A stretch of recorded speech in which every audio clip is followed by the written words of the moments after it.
live streamed, but largely we'll be treating this as the paper is read, but this is a drop-in session to ask any questions you might like to dig into. Over to the team. Kia ora, thank you, Chair. Yes, hi everybody, I'm Sherilyn. We have Ella and Paul here as well today.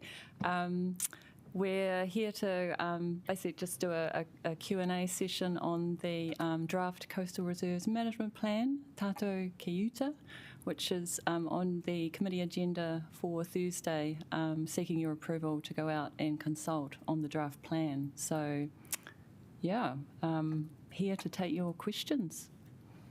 And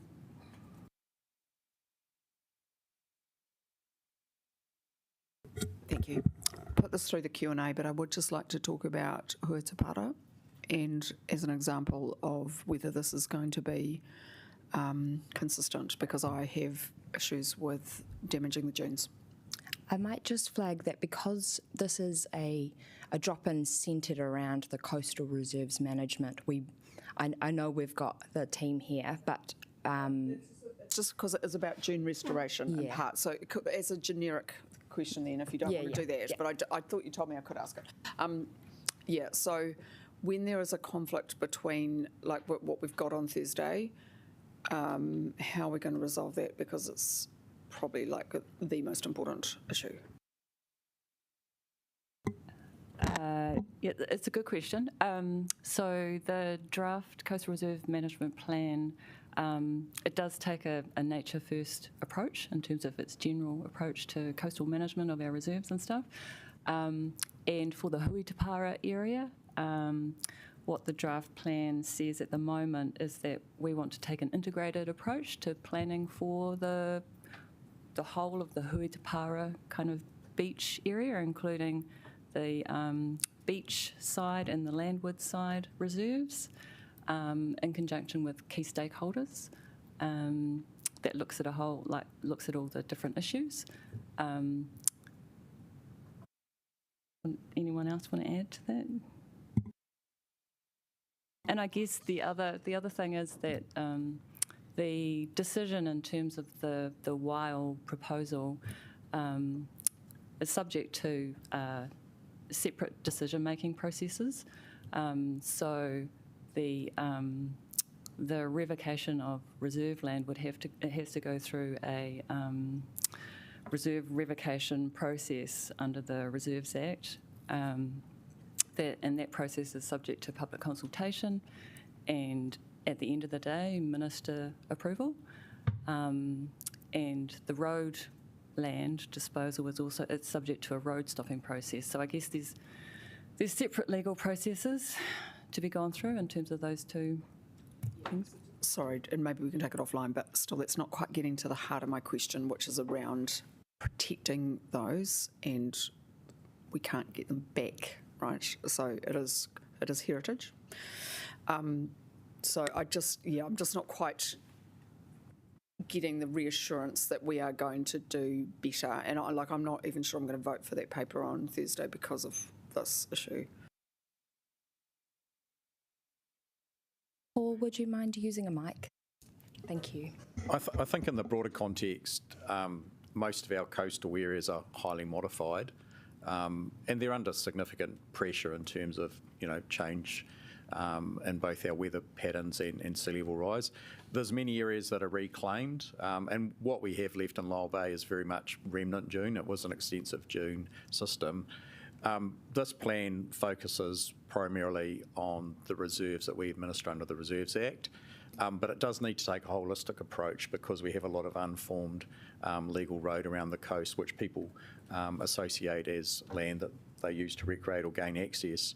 So the plan itself identifies that we're going to have to respond, and in many cases we want to take a nature-based approach, and we've already taken a nature-based approach for several decades in Lyell Bay, trying to restore dunes and keep sand in the beach system, because the biggest challenge we have at the moment, particularly in a beach like Lyell Bay, is when the sand moves off the beach, it's often lost out of that beach system because it goes onto the road and it's swept up. So the more dunes you can have on the seaward side of the road, the better you're going to be positioned in the long term. But we're talking about very highly modified areas and not just Lyell Bay. What we're saying in this plan is that you will need to investigate what is your solution for other areas. So coming back to what Sherilyn said, this plan says it's important to take a holistic approach and think about the future and whether you are going to engineer solutions or you are going to try and protect as much of those nature-based systems that exist at the moment. So I think that's in a slightly broader context, but that's the challenge we face with the coastal reserves and the road we have around the coast. We will go Councillor Randall next. Thank you. So just a question about the two parts of Maori reserve land that we're supporting, which is, I'm going to mispronounce this, but Taputiranga Island and Orueti Reserve. Yep, is that okay? That's pretty good. Yep. Okay, so is there any significant change to the management of those two reserves other than what we're already doing in terms of the current agreements? So Orueti already has a management plan. It was part of the treaty's settlement process. So similar to the conversation we're having at the moment about Matamawana, it was DOC basically appointed council to control and manage it under that settlement process, and we worked with iwi at the time to develop a management plan. So no material change. The other area, Taputiranga Island, was also part of the settlement with Ngāti Toa, and Wellington City Council actually owned that island prior to that settlement, so that island was sold to the Crown, and then we are now essentially co-managing it in a slightly different arrangement. So most of the work on Taputiranga Island involves ecological restoration, and the money that we got from the sale of the island, that's been put aside to fund that restoration over time. So again, no material change and no financial implications for council, but probably a much greater strengthening of the partnership and the relationship we have with both iwi through those areas being incorporated into the plan, and actually taking a much more broader kind of role working in partnership with managing the coastal reserves in general. Okay, thanks. Yep. So also notice it says that the sea level rise has been 15 centimetres since 2002. What is the source of that information? Can you say? Where did that come from? Yeah, the information's been reviewed by our coastal engineer, and it's come from the climate adaptation team that we worked with. So I think it comes from the NIWA report from the that they did, and I can find that link. Yeah, that'd just be useful because look, that's one of the big drivers of everything. So just always nice to know where the source is. And so one last question. We've just, it's very timely in a way, we've just had a session on significant natural areas and the impact on district plan. These areas are largely designated as significant natural areas. Is there the crossover of the new district plan and its more prescriptive management of significant natural areas? That's been incorporated? Does that have a big effect on your ability to deal with these issues?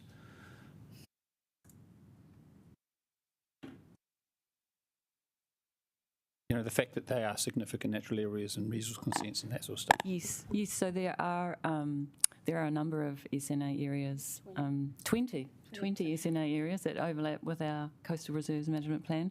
I guess in some ways SNAs support and the values of some of those reserves. There are rules around SNAs though that require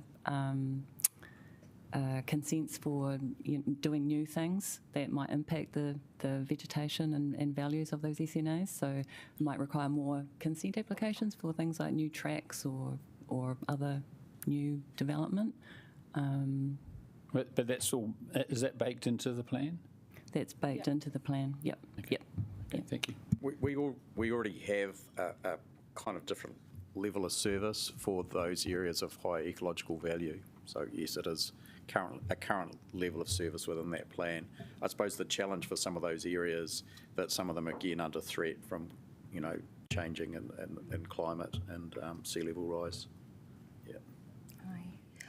I had a parto from myself. I was curious to how the plan is going to be operationalised across, either different priorities. I'm thinking about our open spaces plan or Te Awi Mapara and a few of the other things.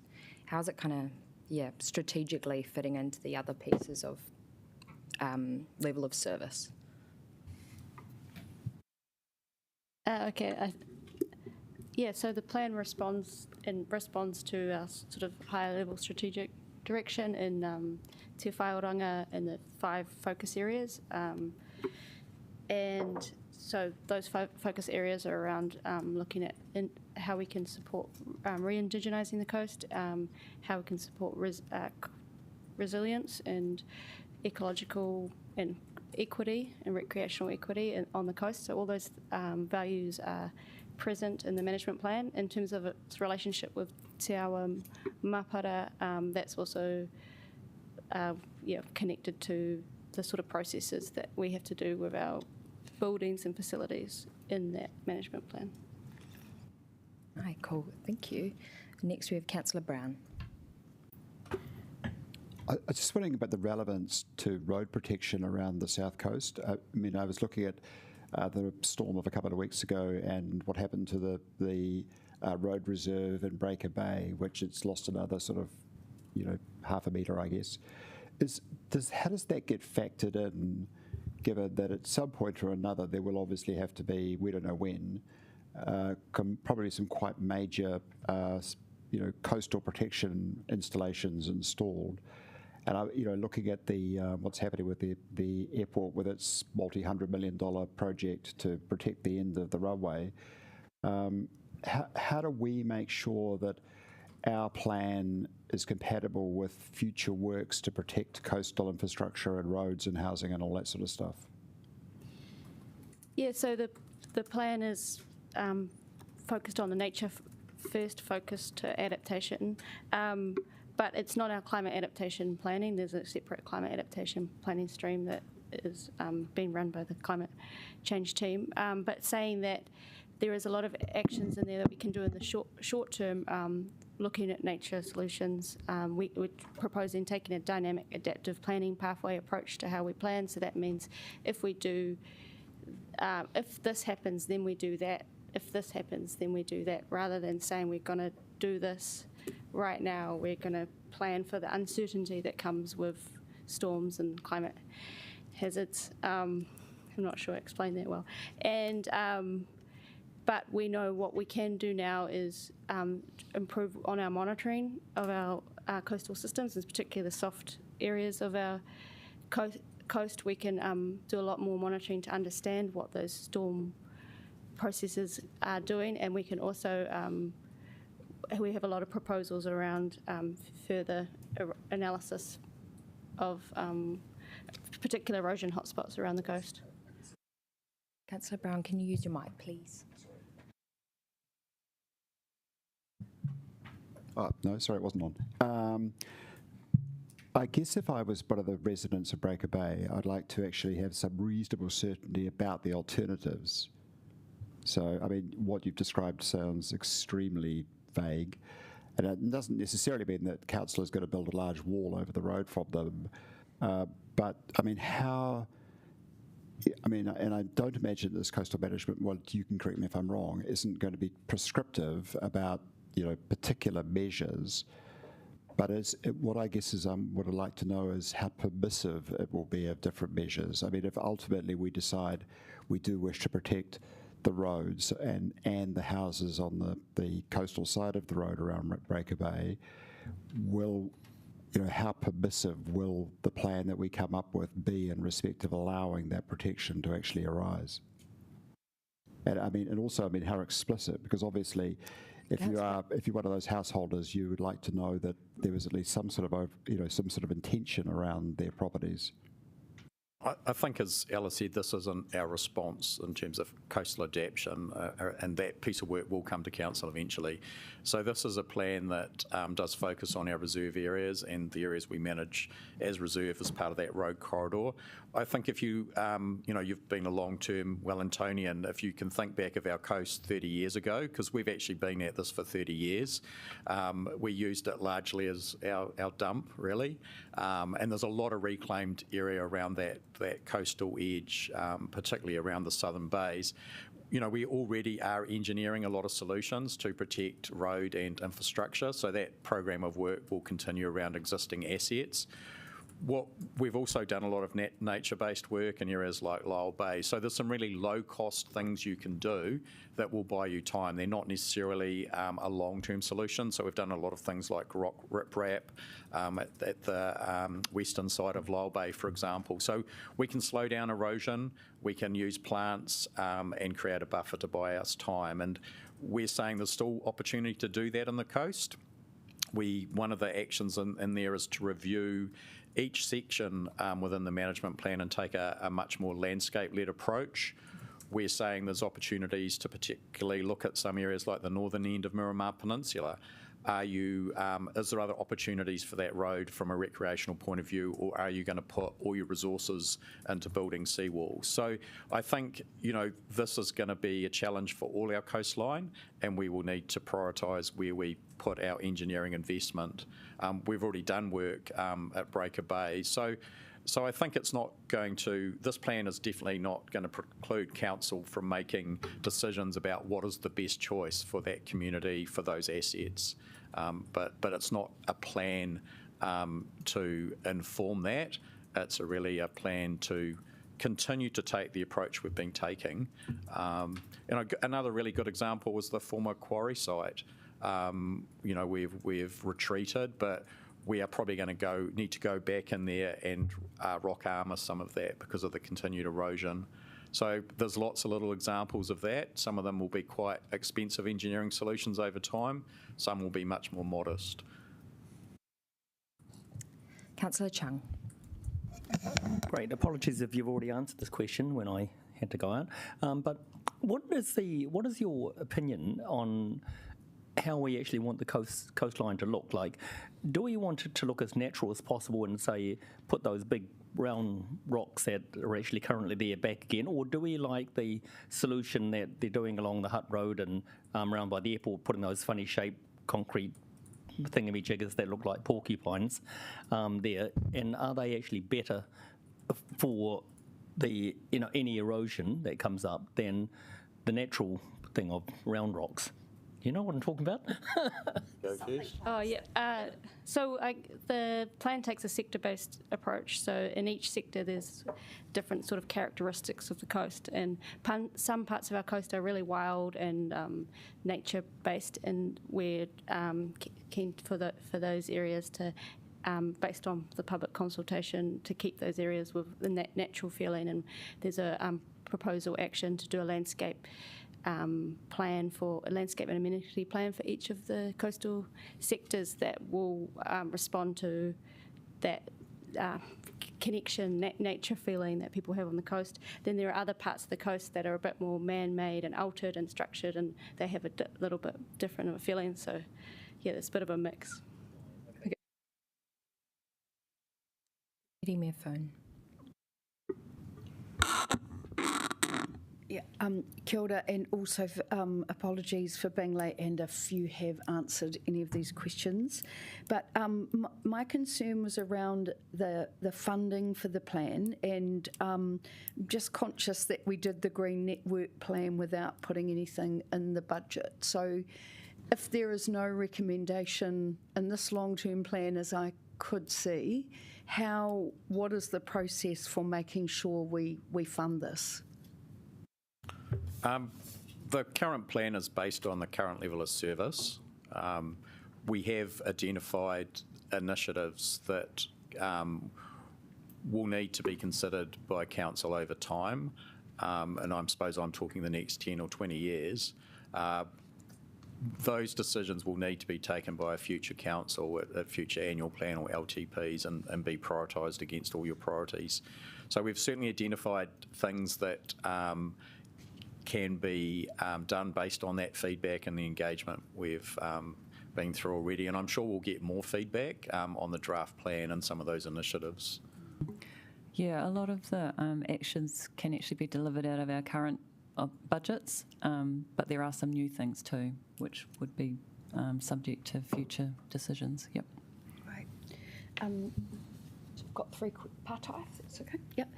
Just the renaming opportunity.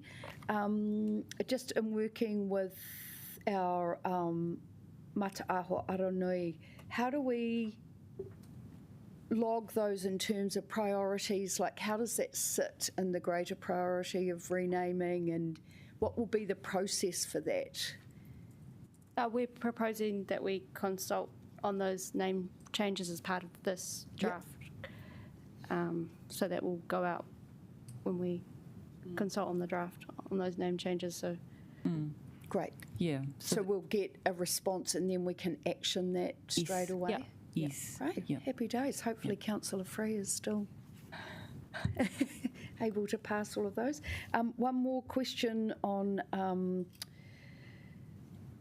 how are we working with the Great Harbour Way group? Like, are they one of our major engagement groups? How have they participated in the plan so far? Great Harbour Way. Oh, Great Harbour Way. We did have I did meet them at one of the. We've emailed them but yeah, we haven't had too much. We've invited them to our consultations, and I did meet them at one of our beachside chats earlier as well. Yeah. Okay, so they're semi-aware of. I think they're semi-aware of it, and we've got them on our stakeholder list. So, Okay. yeah.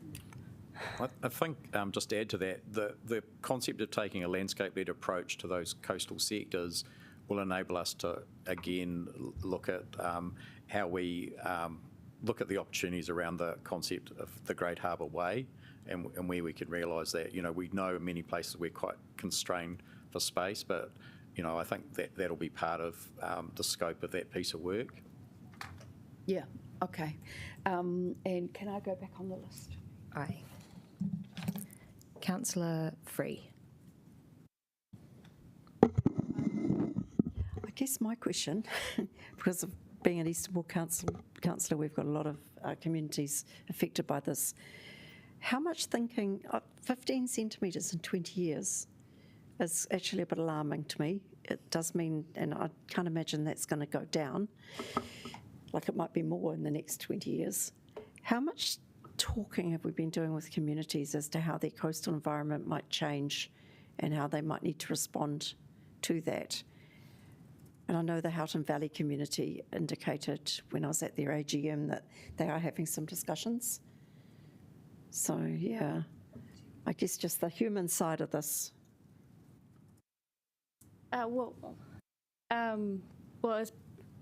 As part of the first stage of this public consultation, we, through the public engagement process, we did talk to communities, invited everyone to come. We ran 8 beachside chats and community sessions. We invited all the communities and had about 3,000 different submissions. In terms of the ongoing conversations, and we'll definitely be reaching out to those communities for the next stage, but in terms of the ongoing discussions about climate adaptation, that will also be part of the climate adaptation stream, where they're going to pilot the program in the Island Bay area and then move around. Yeah, because I know this will have to be managed quite carefully. I remember discussions we had when we rebuilt the seawall in Island Bay, and we sort of said we will not be doing an engineering solution again.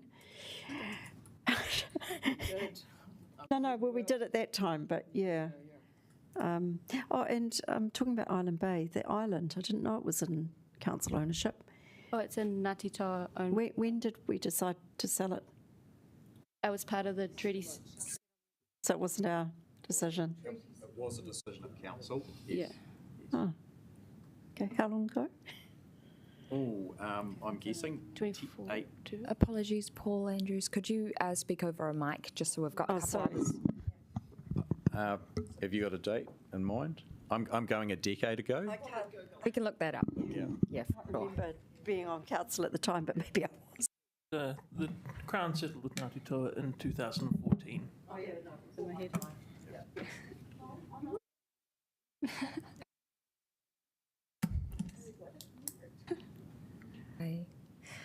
I'm here.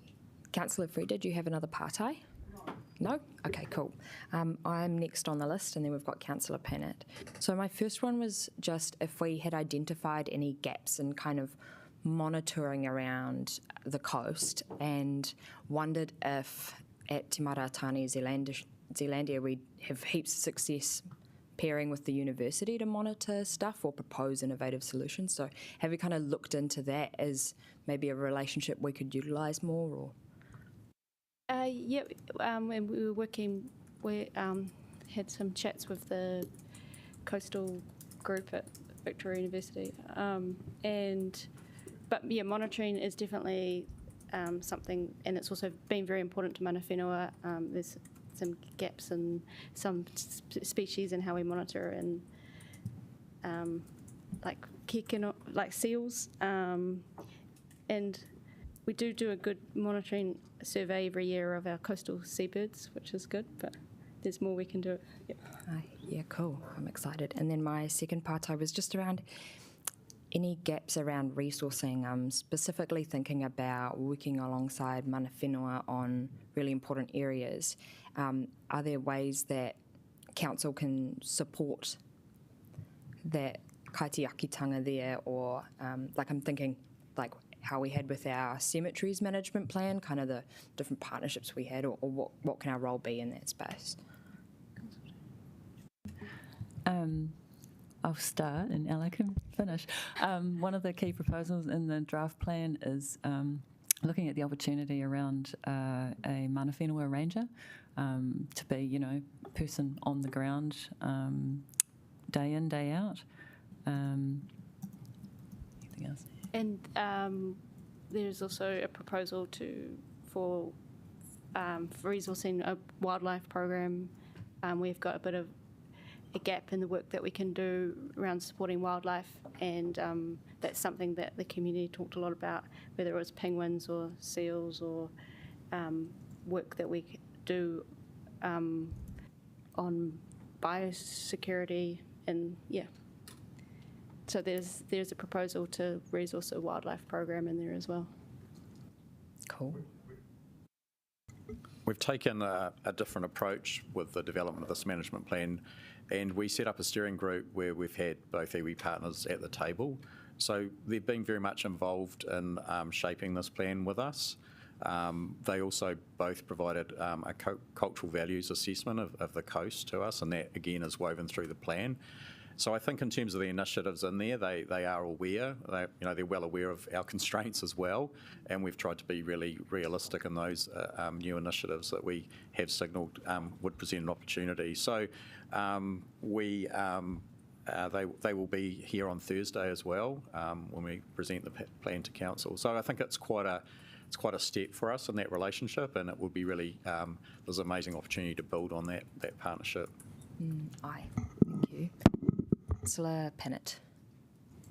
Two questions. Do we have to, by legislation, call it a coastal management plan? Because I see the regional council's one doesn't have management in the title.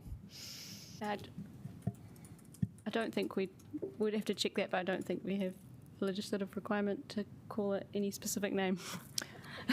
No, I think, well, we've been gifted the name Tātou Ki Uta, which is very cool.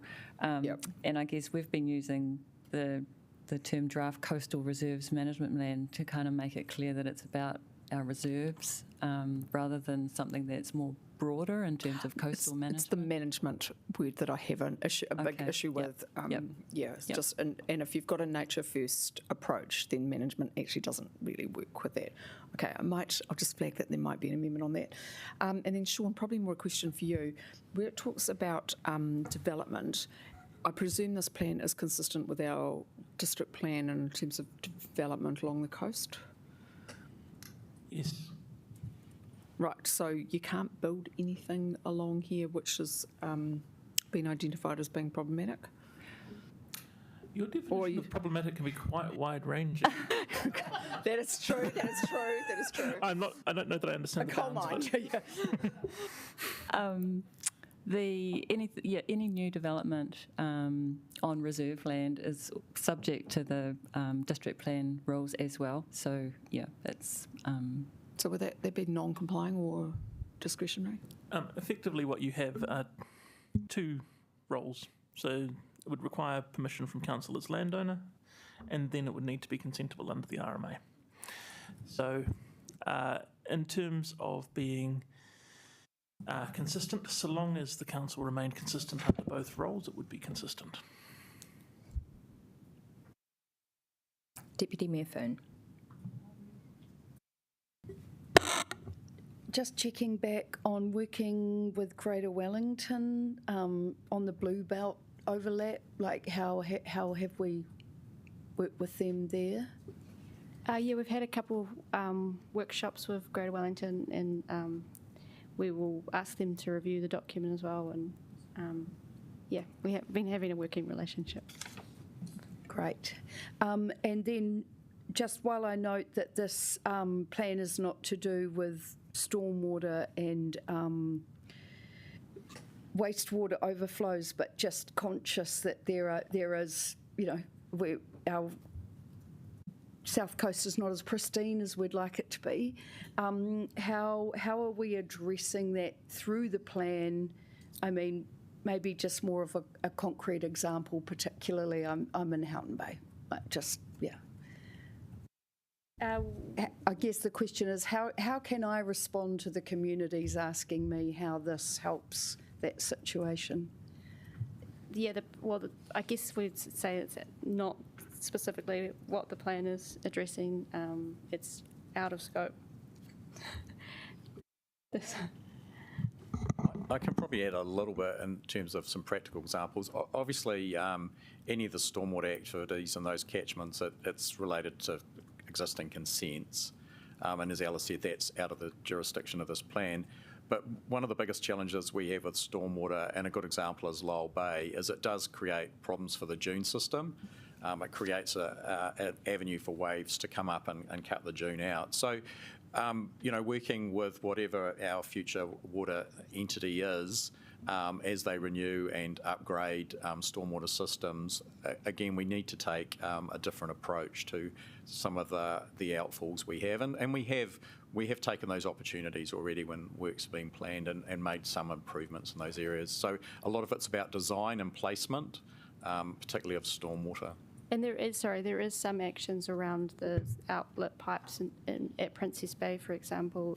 The one behind the dune is sort of undermining the dune. So there is a proposal that we look at having a sock or extending out the pipes so that it's not undermined. So there are a few proposals where they're effectively affecting council land, where it's about the reserve as opposed to the ocean.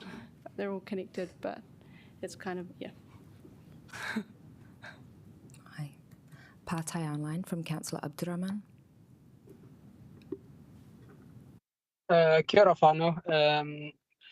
Regardless to the naming change and while you're going out for consultation, what is the plan for some who might struggle to know the new names? Is there any interimly using both names at this stage? Because if you are going out consultation, you just name a change as well. How that gonna work for the consultation? We're using both names. In the document, it just uses the current name, and the draft document just uses what the current name is, and then if those names get changed, then we would update the document at the next stage after we've heard from the consultation about and taken the paper back to you guys to see whether you want the names changed.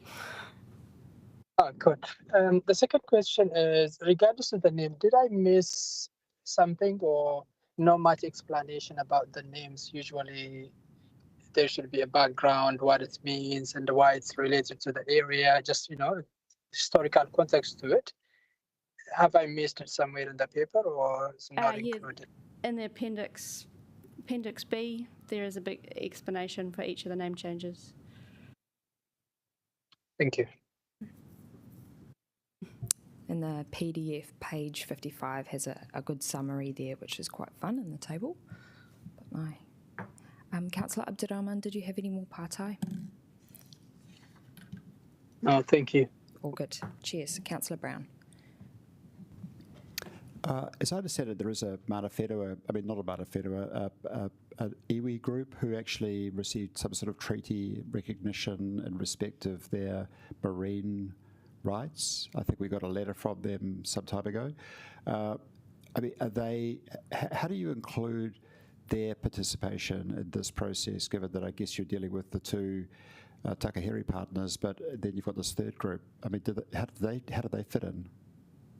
I think you're referring to the Te Atiawa Fisheries Trust.